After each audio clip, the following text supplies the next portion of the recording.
Welcome to Monday through Friday Cellular Agriculture for a Pandemic-Free Future. My name is George Ortega. It is Monday, August 31st, 2020 at 7:58 a.m. Eastern Time. And I want to continue just a positive framing of this effort, what this series is about. You know, essentially, I mean, the essence is that we absolutely need to end the farming of animals to be free of future pandemics. There is no other way. And so in previous episodes, I've detailed the reasons why that is, and just presented various aspects of the problem and the solution. And today, I want to focus on how we will feel as we'll go about doing this, because a lot of these episodes have been about just the danger that exists, the risk and just and the harm we're doing, the evil, really, the cruelty. And I understand that's a difficult message to hear, but there's another part of it. As we initially as individuals start working on this, and then as a world, we're going to feel really good about this. So let's not, focus right now today on the suffering that we'll avoid by taking this new course. So let's focus on how good we'll feel as we proceed from step to step, from stage to stage in doing this. Okay, so early this morning, I just drafted a brief outline of the points I think that we want to consider as we do this. So basically, the first step in this is we have to acknowledge our involvement in this cruelty, the treatment of animals on farms, that scientifically, practically leads to pandemics, but theologically is just unconscionable. And we want to feel good about acknowledging this in the way that somebody who, let's say, has a secret and secret of some bad deed or something, and they hold it within themselves, and finally they tell someone. They confess it, they admit it, and they feel better. It's a stage of repentance, coming clean, just redeeming oneself. So that's the first step. To just acknowledge that if you buy meat and fish and dairy and eggs, seafood in supermarkets, you're almost without exception being complicit in the severe abuse and torture of animals, but you're also complicit in maintaining a world that that will bring us more pandemics in the future unless we stop. So again, feel good about that. Feel good about acknowledging that, about not being afraid to face that, feel good about taking responsibility for understanding your role in this, repentance. All right. And the next step is, you want to ask God for forgiveness, and, I wouldn't suggest that you hold yourself fundamentally responsible, because that'll add so much guilt to this whole challenge. Understand that that you're born into a world where this is the norm. Growing up as a child, when you see adults doing things and condoning them by doing them, then you assume that there's nothing wrong with what they do. So just growing up in a country, in a world where the routine is to really buy these products without giving a thought of the plight of the animals that these food products come from. You know, it's something that you didn't create. It wasn't like, it's not your fault fundamentally, all right? But notwithstanding, you know, in this world, you know, we still nonetheless get rewarded when we do good. You know, and when we do good, it's not really our credit either. I mean, that's the credit of our parents, of our society who has taught us to do good.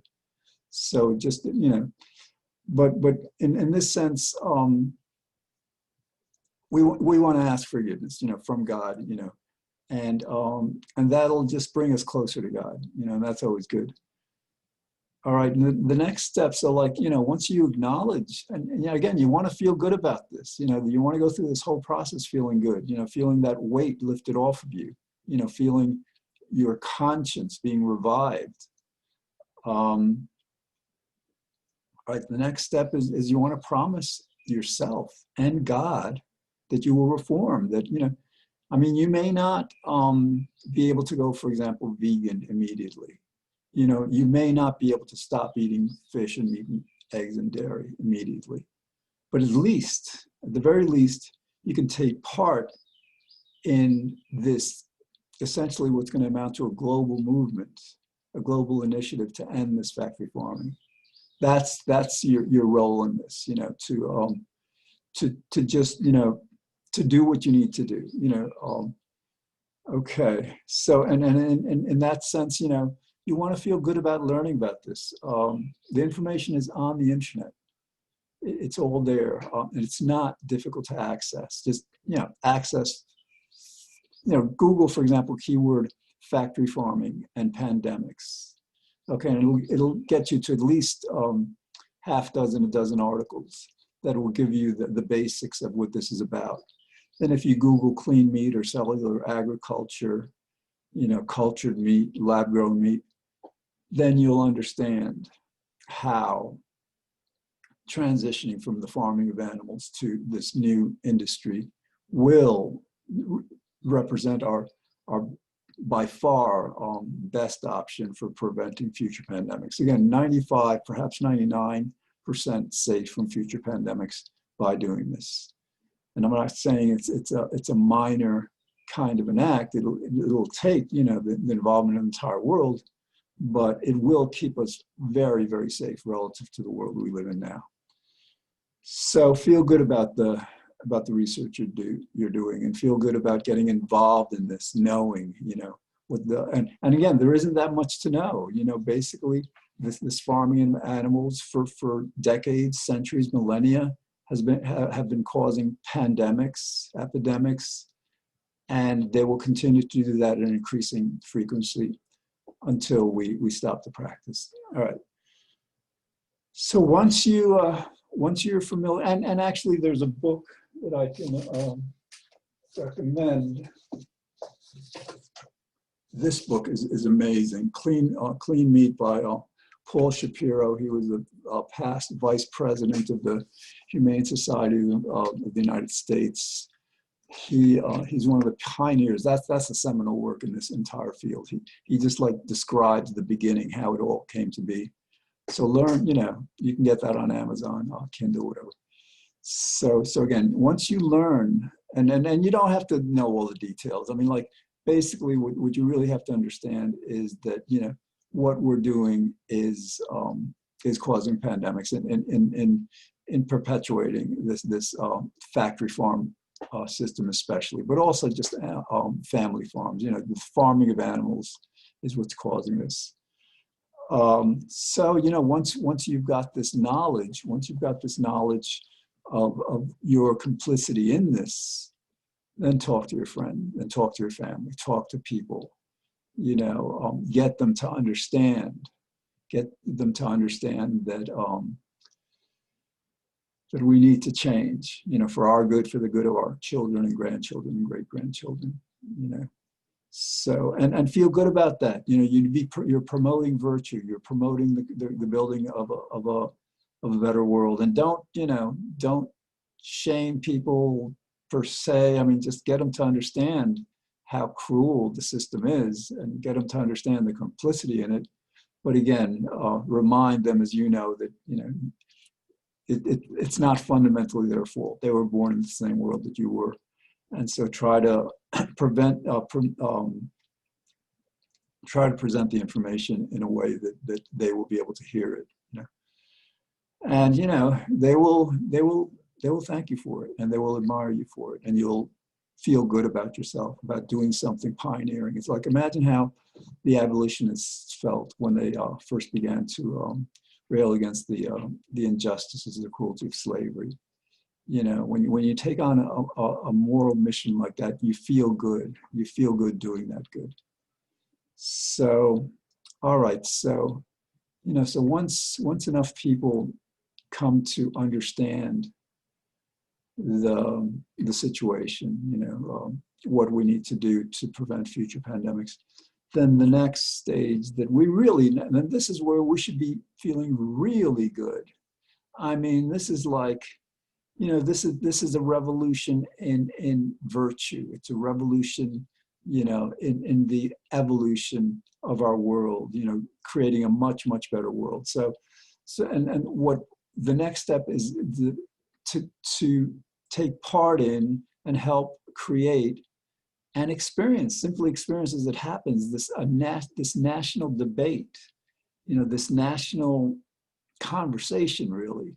You know, it's not really debate. I mean, it's, you know, I mean, this is open and shut. You know, there's absolutely no credible argument or evidence that that we can remain safe without ending the farming of animals. You know, to assert that is to be in denial and vastly, deeply misinformed.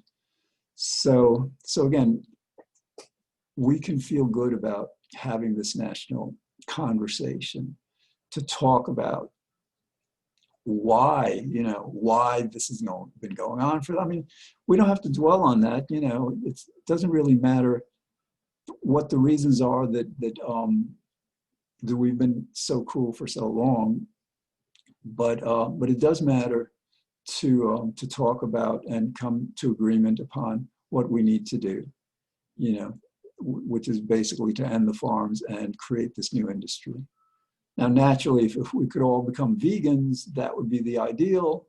And perhaps in 10, 20, 30 years, 80, 90% of us will be vegan, because, you know, being vegan is actually a better diet than even these clean meats.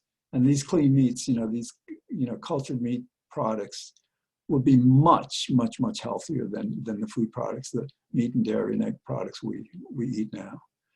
All right, so again, you want to feel good, and you know, so like this national debate, national conversation, you know, you'll see it in the media. You'll get stories about it. You know, that colleges hosting symposiums. You know, perhaps television programs devoted to this, devoted to presenting the progress in this global initiative. You know, that would really like make the Manhattan Project, you know, just a minor initiative in comparison. I mean, this is major. This is involving the entire world in something that, again, that will just elevate us to a much more evolved, advanced civilization, advanced human species, really. It really reflects on who we are as a people.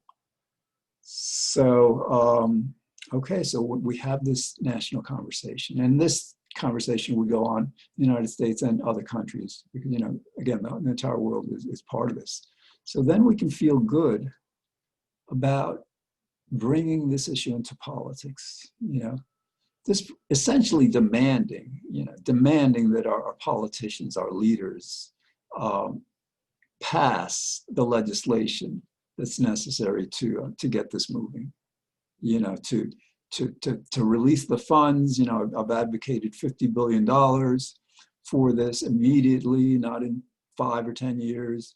And for those of us who think that's an exorbitant amount, that just represents 0.5% of what the Congressional Budget Office has estimated we will be paying for this pandemic, for this coronavirus. So that's a bargain, $50 billion. So, like, you know, hold our politicians' feet to the fire on this. Just like make them do the right thing, or vote them out of office. You know, just like make it an imperative, make it a defining issue.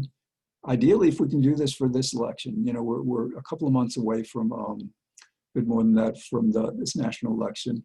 And it'd be wonderful if this could, because, you know, the best time to present this to politicians is now, while we're in the midst of this pandemic. While the pandemic, we're still distancing, so many businesses still closed, they're listening. Now is the time to you know, get that message to them.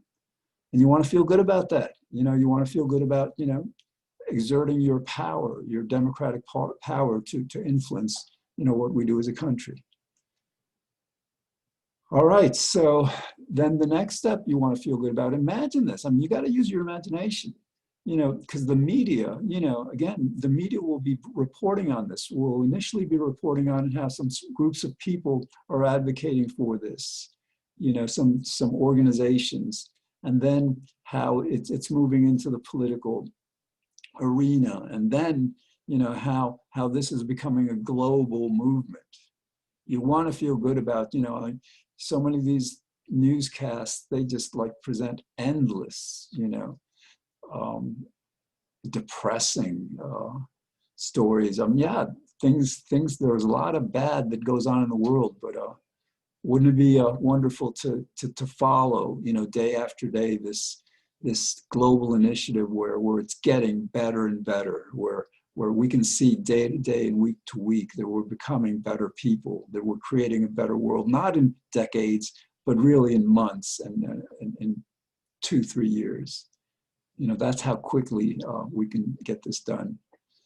So feel good about experiencing, witnessing this international dialogue. You know, when we talk, again, for us to succeed with this, we have to bring every country in the world into the project. You know, in other words, if there's a very poor country in Africa that can't afford this, you know, that's not good enough. That's because, you know, then we risk that you know, an animal in a country like that will get infected, and, you know, again, because of air travel, 4 billion passenger flights each year, you know, an outbreak in any continent, in any country is an unacceptable risk to the entire world. So we're going to have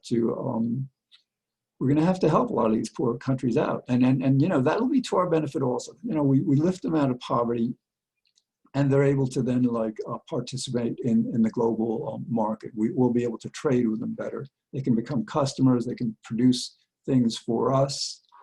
You know, so that this is a win-win to just get them involved in that way. This is actually, you know, hopefully will be a major step toward ending poverty on the planet, which, you know, I think can be a very, very reasonable expectation that will happen as we move through this, as we understand our power to change things for the good. Okay, then, you know, what you really want to feel good about, and this, you know, I look forward to what young people will be saying, will be doing about this. This is going to be their world more than you know, ours, who are like a bit older, and like they will come up with answers, you know, in terms of like, you know, there's research challenges that need to be met. You know, there's the building of factories, the building of the machinery that's going to create this food.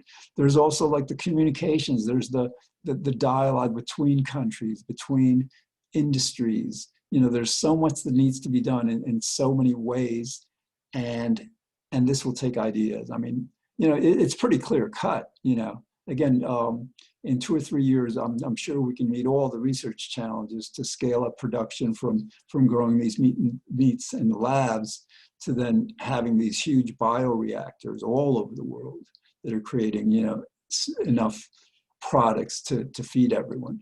But it really will be inspiring to see how we find answers for that, and how we find answers to speeding this up, so we don't have to wait years. We can wait, you know, months for many of these challenges to be met. Okay. And we'll feel good about this progress. We'll feel good, you know, as it just evolves, as it unfolds really. Discovering discovering the strength of our resolve, the strength of our resources, of our our organization, our infrastructure, our science. This is going to be awesome. This is, as I think about it, this is because again, the thing about this, it has to happen. There's no way that that we're going to like move out of this pandemic into the same situation that got us into this, meaning that that we perpetuate the farming of animals. Because pretty soon it's, if not in a matter of months, certainly by the next year, we will understand that this factory farm system especially is unsustainable, relative to pandemics. So as we understand that, we will feel so good, because like right now, many of us have been reluctant to learn about the plight of these animals in factory farms, because it's really cruel and it's really difficult to witness, to experience. I mean, there are videos on this, there are photographs, people describe this in books, and I've read several of them, and I've seen the videos, and it really is difficult to watch. But we can watch, we can perhaps learn a bit of what they're going through, but what we'll be learning is like that they won't have to suffer anymore, that we'll be learning about the closing of these farms, one by one they'll close, and we'll be simultaneously learning about the opening of more and more factories, and we need to, for this pandemic, we need to create jobs in every state of the United States, in every country. So I mean, construction, there's a whole network of products and services that need to fall in place for these factories to be built, everywhere, to provide enough food for everyone. And that alone would probably provide enough jobs for everyone. We're going to create more jobs than that. We're going to create jobs to finally tackle climate change, because that's a part of this also, actually. But just like, we will feel so good just learning about the progress we're making, and then seeing these new buildings, and seeing the technology, watching documentaries and media on how they function. We're learning about this new industry, how it works. And then we're going to, like, again, this is going to go from good to better to so much better. Then all of a sudden, we have these products in supermarkets and restaurants. Imagine like eating all the lobster you want, with no cruelty, no boiling lobsters alive. At what, $1 a pound or something, they could probably make these products. That inexpensively. Imagine your favorite meats that you can eat, and you don't have to worry about heart disease, about cholesterol and saturated fats. So these new products will be in supermarkets, and they'll be so much healthier, and they will make them taste much better. That's another advantage to this industry. They can basically formulate the media, the food that they give them, and the processes that they use to make them really delicious. I mean, like our meats and dairy they taste good now, but we can make them taste better. So as that happens, then we turn our attention, and we feel good about, we those of us who care, and then we do care, perhaps not enough, but we feel compassion for the poor of this world, throughout the world, don't have enough to eat, don't have enough safe drinking water, enough medicine, education. And so as these factories, these giant cellular agriculture factories are built throughout the world, then we're going to be feeling so good that people, millions, tens, close to 1 billion people who ordinarily don't get enough to eat, every day, or enough nutritious food to eat every day, can finally, you know, eat these meat products that'll provide them the protein they need and the nutrients. So we can, this can be a major milestone in ending poverty on the planet. So we can feel so good about that. And because we've been working on that for decades, and we've made great progress, but you know, we can make really great progress now. Again, we'll feel good about, you know, there'll be statistics, you know, saying that there's less heart disease, less cancer, you know, and there'll be statistics saying how, like, you know, these outbreaks, you know, there was a swine flu outbreak in South Carolina, I believe several months ago. They had to kill 30,000 pigs to prevent an epidemic. We will, and there's probably hundreds of outbreaks every year. Probably hundreds, perhaps thousands. We don't hear about them because they don't, you know, the media doesn't like to report things like that. But we will see how those outbreaks will be minimized, and the more we minimize these outbreaks, the safer we become. We'll also learn about how the livestock industry, you know, has been responsible for about 15% of the greenhouse gases that cause climate change, and how this new industry can reduce that carbon footprint by as much as 90%. I've read. I mean, we can potentially just reduce that by so much. And the same it can be said for land and water use. That, you know, factory farms are so inefficient. They take so much land, so much crops. You know, we have to grow so much food to feed these animals just for the meat. You know, we have to feed them for months and years sometimes. So again, and also the factory farming creates a lot of pollution. All right, I'm running out of time, about a minute left. I think you're beginning to see that to embark upon this great mission is something we can feel really good about. Okay, so keep that in mind. All right, watch this. You know, watch this program every Monday through Friday, 5 p.m. here on White Plains Community Media, channel 76, Optimum 45 Verizon. And, you know, if you've got Spotify or iTunes or one of the other podcast platforms on your phone, on your tablet, whatever, you know, that there's an audio version of each of these episodes on there now. And they're all free, you know, no cost to any of this. So, all right, well, again, I'm going to keep trying to put a positive spin on this so it doesn't get too difficult to hear. And your job is to learn more. So thanks for watching, and I'll see you, God willing, again tomorrow.